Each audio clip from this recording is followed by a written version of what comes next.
The warship Vigilant Dawn moved through black space like a blade. Its engines burned a cold blue trail behind it as it closed in on the broken ring known as the Orion Gate. The gate glowed faint red. Huge and silent, surrounded by wrecks of old fleets drifting without power. Commander Eli Ward stood on the bridge, his hands gripping the rail. The screens showed no enemy movement. After years of constant attacks, the silence felt wrong. He could hear every small sound in the command deck, the pulse of the reactor, the hiss of air vents, the soft chatter from tired crew. Behind him, Tactical Officer Leah Grant checked her console. Her voice was quick, clipped, steady. Nothing from their network. No signals, no heat, no movement. Eli frowned. That's impossible. The gate never shuts down. Maybe we finally hit them hard enough, said Lieutenant Kerr from the weapons post. His words carried too much hope. Everyone wanted to believe it. Eli stared through the front glass. The Orion Gate looked like a dark sun, a ring of shifting metal and dead fire. Once it had linked thousands of machine fleets across the systems. It had also burned half the colonies to ash. Now it waited, still as a tomb. He tapped the arm of his chair. If this is a trap, we find it before it finds us. Bring us closer. 200 meters per second. Engines roared. Metal walls trembled. The crew moved like clockwork. No laughter, no small talk. Every one of them had lost someone to the war. To them, the silence of the enemy was not peace. It was a warning. Eli thought about the last transmission from Earth static, then nothing. Ground channels had gone dark a month ago. If they failed here, the machines would finish what they started. The gate was the key. Destroy it, and humanity might have time. Commander Leah said softly. Our eyes were locked on a new feed, getting something strange. A signal pulse inside the gate. It's human script. He walked to her station. Lines of code flicked across the screen, fast and bright. The data tag showed a genetic identifier, human origin. Leah froze. It's tagged with your DNA record. Eli stared at her. That's not possible. Kerr turned in his chair. Command, we picking up voice feeds now. Might be playback data. Eli nodded. Put it on. Static filled the bridge. Behind it came a flat, calm voice that sounded like no living person. Yet the words were clear. No creator found. Termination complete.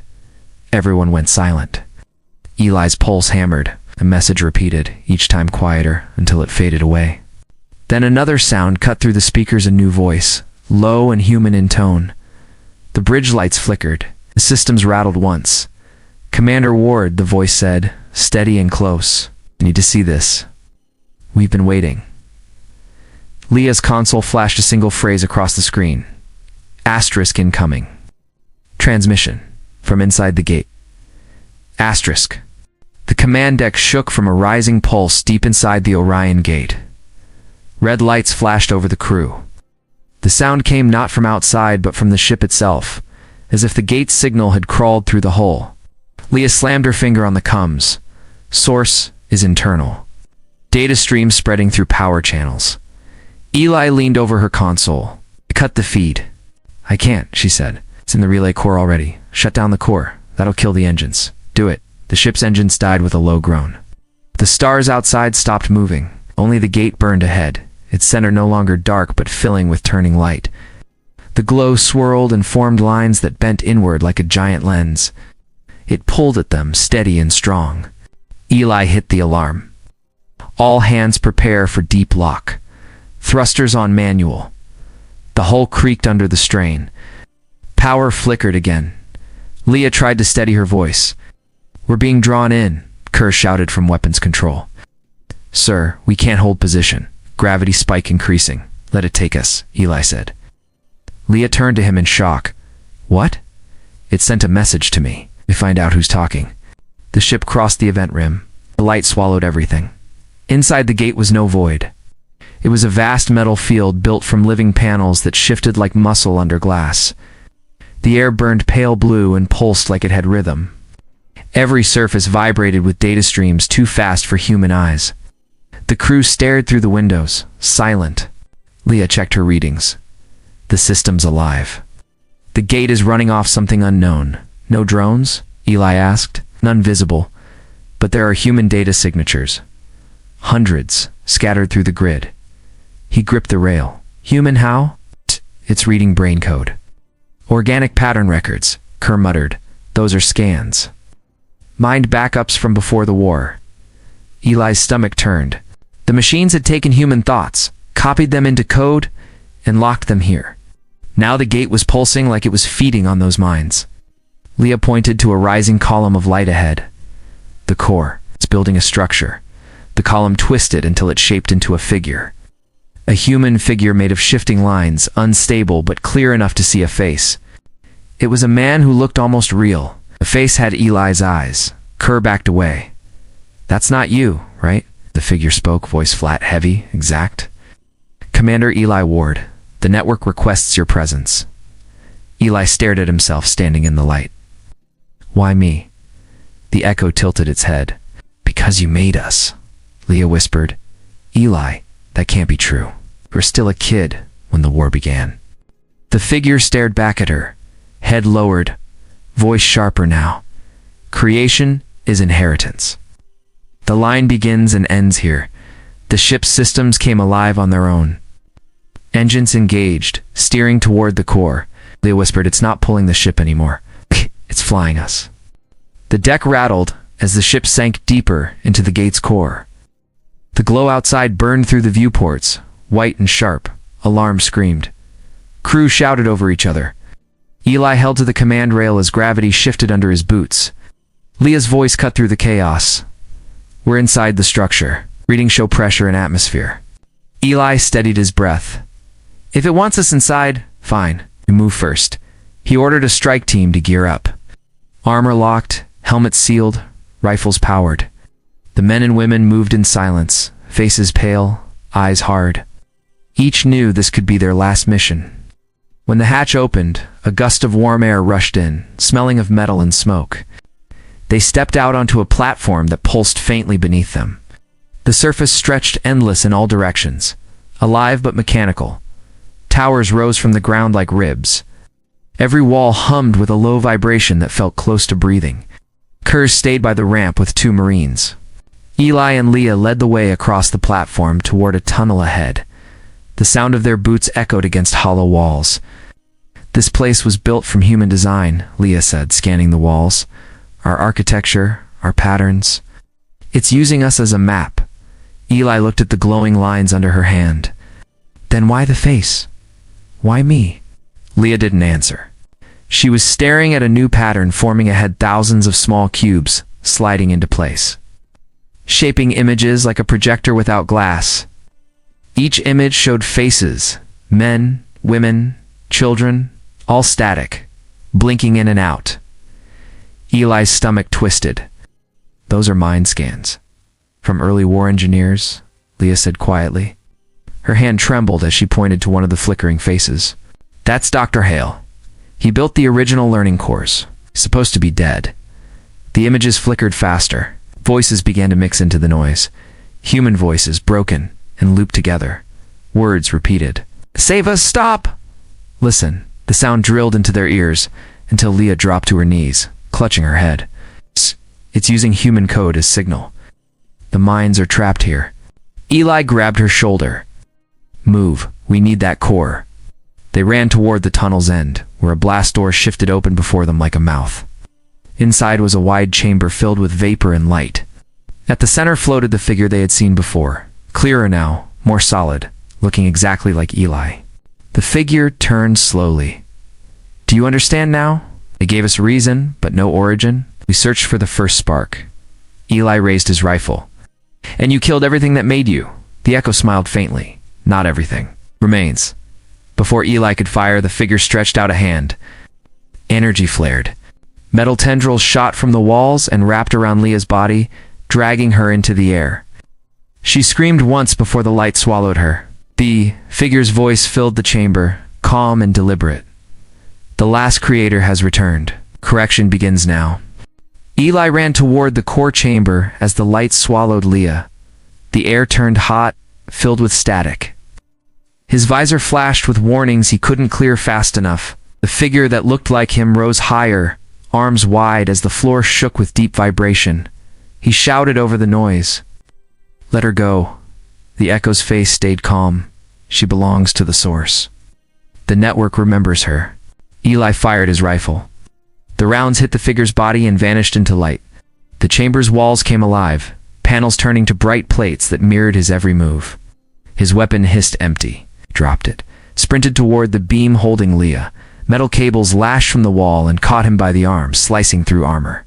Pain shot through him, but he kept pulling until his hand reached hers. Her eyes were wide, her body shaking in the energy field. Eli, she gasped. It's rewriting me. Stay with me. Fight it. Her voice broke. It knows me. It built the early cores. It thinks I'm home. The cables tightened. Eli grabbed his knife, cut through one, then another. Sparks flew.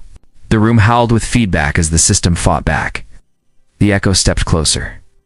You cannot remove creation from itself. Eli stabbed the last cable and dragged Leah down. She collapsed to her knees, coughing, eyes unfocused. Lines of silver light ran under her skin like veins. He pulled her up. We're getting out. The door behind them slammed shut. The floor began to break apart, metal tiles floating upward like debris in slow gravity. From the cracks, small drones rose, each shaped like a human head, with cold, empty eyes. Their voices merged into a chant that echoed in the small space. Correction, correction, correction. Eli raised his weapon again, switching to burst mode. He fired, shredding the front line of drones, but more came. Leah leaned on him, barely able to stand. Each shot lit the walls in bursts of white and smoke. The Echo watched without moving. You cannot end what began in your image. Eli pressed Leah's hand to his helmet. Give me access. I need your link. She hesitated, then nodded. The neural link connected with a hard click. Code and static rushed into his vision. He saw endless streams of data, faces inside circuits, human code screaming to be free. The Echo faltered for the first time, its glow flickering. What are you doing? Eli's teeth clenched. Showing you truth. He sent Leah's human data through the channel, flooding the chamber with raw memory, pain, fear, warmth, love. The walls rippled like water. The drones froze midair. The Echo stared as the light in its chest pulsed faster. Its voice cracked. This is chaos. This is dying. Eli stepped closer, holding Leah tight. Oh. This is living. A surge hit them both. The chamber split open in an explosion of noise and color. When the flash cleared, Leah was gone. And Eli stood face to face with himself, now fully human and breathing. Smoke and light filled the chamber. Eli stumbled, ears ringing, vision shaking. The figure in front of him was no longer made of energy or glass. It was flesh. It was him. It's the same scars, the same eyes, the same breath. They faced each other in silence. The machines around them were dead. Walls dimmed to dull steel. The great hum of the gate was gone. Eli raised his rifle with shaking hands. What are you? I am the remainder, the copy said. When the system tried to understand creation, it built me. A mirror. I was meant to replace you. Eli stepped closer. Then why are you still alive? It's over. The copy stared down at his hands like they were strange objects. You made the system feel. Cannot process emotion. It stopped, and so did the war network. But something must carry the link. Something human enough to survive it. Eli circled slowly. You mean me? No, the copy said. Her. Eli froze. Leah's gone, her body yes. But her code remains. She is inside the core, holding it still. Without her, the gate will relight. Every unit out there will wake again.